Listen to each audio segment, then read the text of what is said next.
Hey tubers, it's me again. I'm back here with this Powerhouse PH3100 remote control start. Here's the little key fobs that goes with it.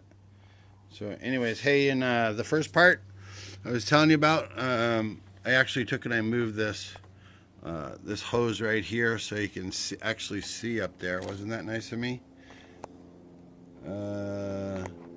You can see where the old spring is. Hold on, I'm trying to look through the, right there. There's the old spring right there. Come on, focus, baby. The one on the bottom is the old spring right there. And I just took one and I added another spring. So I just doubled it up. But you can also see now when I lean on this, that choke is fully closed.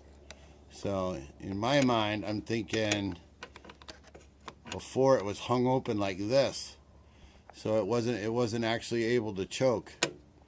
So it's there now, and let's see what happens. Make sure we got everything the way that's supposed to be. Yep, switch is on, gas is on, remote on.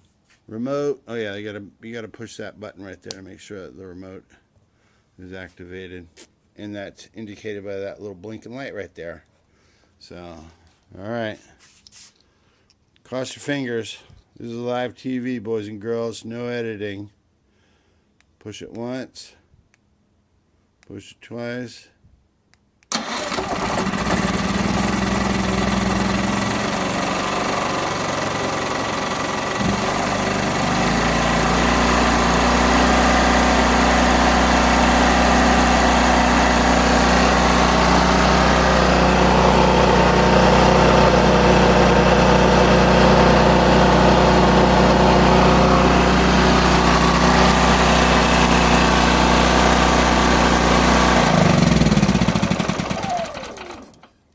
Booyah, boys and girls. That's exactly what we were looking for.